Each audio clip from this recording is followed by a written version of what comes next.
o corpo entende que pode contar com você. Então ele fica calibrado numa frequência de satisfação.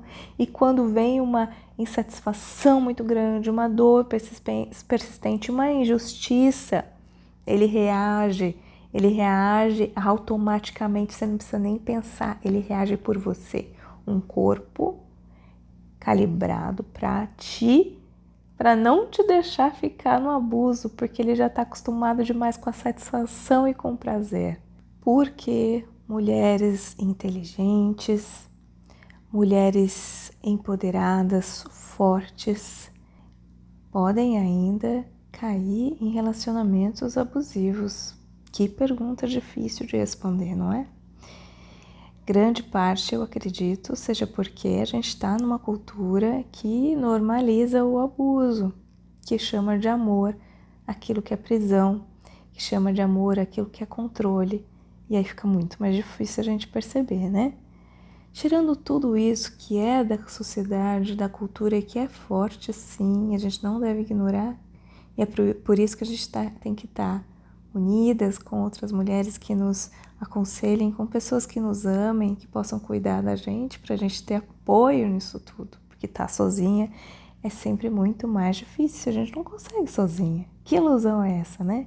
Da mulher super poderosa que pode se proteger de tudo sozinha, que é capaz de enxergar tudo sozinha, inquebrável, que não tem o risco de ser iludida pelo amor, de cair nesse véu da ilusão, da fantasia. Todo mundo é, não é?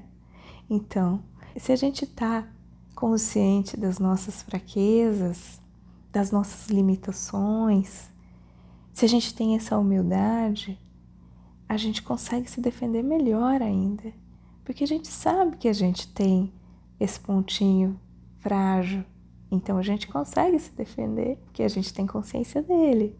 Se a gente pensa que a gente é super poderosa, que a gente... Não, isso aí eu não caio nunca mais, é sempre assim, né? A gente fala, né? Nossa, eu nunca mais vou cometer esse erro novamente, daqui a pouco a gente tá lá cometendo. Ou uma mulher que a gente admira, e a gente vê essa mulher também indo por um caminho que às vezes não faz bem para ela, percebendo muito depois, e ela continua sendo boa, forte, poderosa, linda, só que não inquebrantável como a super-heroína. Nós somos humanos, todo mundo, né? E para além disso tudo, que a gente não pode controlar, tem muita coisa que a gente pode controlar, sim. E vamos falar sobre isso. Sabe uma das coisas que a gente pode mudar o pensamento para ficar mais esperta, para não cair em relações abusivas? Vamos pensar que o nosso corpo é uma casa.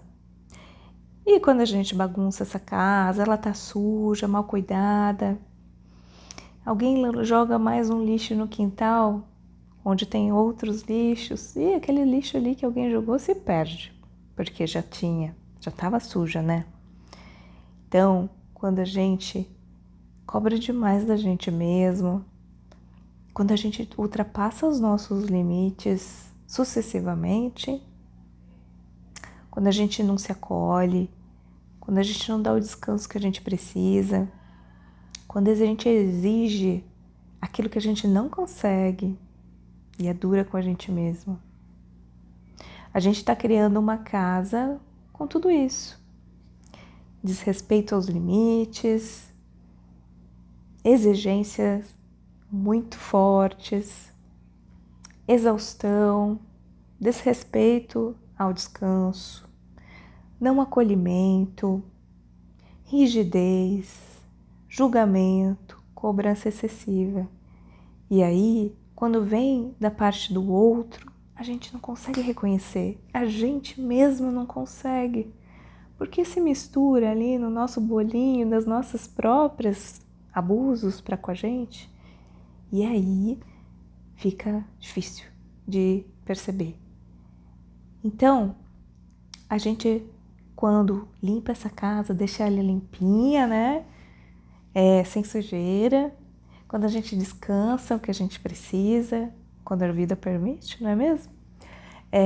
Quando a gente aceita que a gente tem algumas limitações e que a gente não vai conseguir ser perfeita mesmo, quando a gente não fica o tempo todo se julgando, quando a gente vai se divertir, diversão para o corpo, quando a gente dá o relaxamento que o corpo precisa depois de um dia muito cheio, quando a gente fala pra gente mesmo, nossa, eu já me esforcei bastante nisso, não tá perfeito, mas eu vou parar por aqui porque já tá suficiente. Quando tá triste, não fala pra gente mesmo, não é nada, boba, besta, levanta a cabeça e vai embora, foi nada. Não, a gente fala, né, tô triste mesmo e chora. Chora aquela tristeza, dá o tempo daquela tristeza permanecer no corpo e não fica se cobrando para sentir outra coisa. E senão aquilo que a gente tem no momento, né? Tudo isso são gestos de cuidado, de autocuidado. Parecem pequenininhos, às vezes muito difíceis de fazer, muito difíceis de manter, mas não é tanto assim não. Manter um dia a dia, que a gente vai plantando essas sementinhas aos poucos. Sabe com o quê? Às vezes com um bom banho demorado, com uma velinha perfumada acesa, com uma prática de yoga ou de um exercício que você gosta, com um abraço de quem você gosta, com uma comida boa, dormindo horas suficientes. É isso. Estando perto de pessoas que fazem você se sentir bem, ouvindo uma música relaxante ao invés de ver notícia de tragédia, essas coisas, sabe? Fazer aquilo que você sabe que te deixa bem, ao invés de ir rolando no feed infinitamente, vai consumindo toda a sua dopamina, vai te deixando no estado de comparação, de vergonha, de culpa, de autocobrança. Então você vai observando que no dia a dia a gente tem muita opção, toda hora a gente tem opção do que fazer com o nosso corpo, com a nossa casa. E se a gente deixa ela limpa, a gente vai conseguir reconhecer quando alguém jogar um lixo ali, opa, que é isso? Isso aqui na minha casa, não tô acostumada com isso, não entra. Tô super incomodada porque eu não estou habituada com isso, show com esse lixo daqui, sabe? Uma coisa que eu acredito que seja um dos treinos muito interessante para a gente se julgar digna e merecedora de amor e não de desamor do abuso, é o seguinte, para a gente entender que mesmo mulheres inteligentes caem no abuso, por quê? Porque o abuso, ele não vem pela via apenas racional, pelo contrário, ele te acessa pela via emocional, não é? É por isso que as pessoas podem permanecer muito tempo ali, numa situação que não está fazendo bem, e só vão entender racionalmente mesmo que não está fazendo bem depois que aquilo passou. Por quê? Porque foi pela via emocional. Será então que o racional é tão fundamental assim, ele é tão eficiente assim para poder entender? Não basta só estudar e saber como funciona e saber os padrões. É preciso estar preparada emocionalmente para perceber. Por quê? Porque o racional, ele constrói toda uma teia de significados e justificativas para aquilo que está acontecendo. Ixi, a gente é inteligente, inclusive, para isso, né? Para construir muitas justificativas para afirmar que a gente deve permanecer ali. Será, então, que a gente não deve contar mais com o nosso corpo físico, emocional para poder nos alertar e menos com o racional? E sabe como é que é isso? É sentir frio e querer se agasalhar. É sentir cansaço e dormir. É sentir vontade de tédio, por exemplo, e querer se divertir.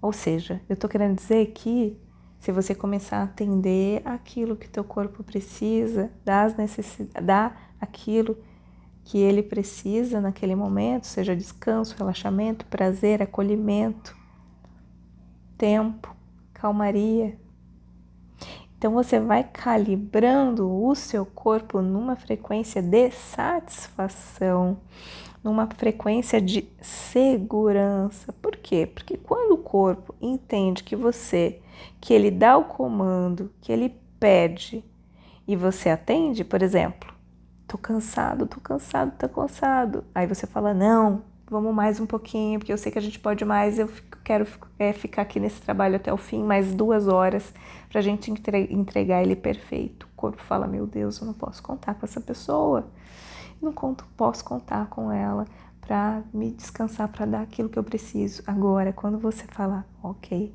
vamos sim descansar, eu mereço descansar, isso já tá bom o suficiente. O corpo entende que pode contar com você. Então ele fica calibrado numa frequência de satisfação.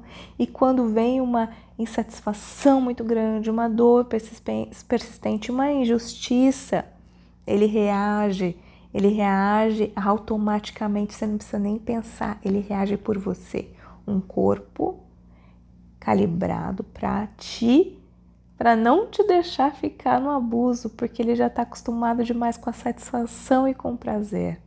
Se eu fosse escolher uma coisa aqui para detalhar desse processo todo de calibrar o corpo para a satisfação, para que ele te vire esse aliado muitíssimo mais poderoso do que a razão, ou irmão da razão, vamos colocar assim, a gente não precisa hierarquizar. Talvez seja o treino do prazer sexual. Vamos pensar que receber prazer sexual é o mesmo exercício de se achar merecedora do prazer. Então, para eu sentir prazer sexual, seja comigo mesma ou com outra pessoa, eu preciso me abrir para aquele prazer acontecer no meu corpo. Eu preciso aceitar que o prazer aconteça no meu corpo. Por isso é um treino de merecimento do amor, da abundância, do prazer. Esse treino mental para deixar que o corpo sinta tudo de bom que ele possa sentir e sustentar isso diante do outro, perante o outro, que é o ato sexual em conjunto, não é? Então olha que exercício mais difícil esse, não é mesmo? De sentir mais prazer sexual, de deixar o teu corpo ser livre para isso. É um exercício psíquico também, não é? Então faça esse treino com você mesmo, com outra pessoa que te ache tão digna do prazer quanto você mesmo, para ser aliada com você nisso e consigo também, né? Comenta aqui embaixo o que você achou desse conteúdo, desse vídeo. Eu estou muito honrada pela tua presença aqui, por assistir até o final. E se esse conteúdo te ajudou, clica aqui no curtir, isso me ajuda muito, tá? Me ajuda a chegar em mais pessoas. Um beijo para você e até a próxima.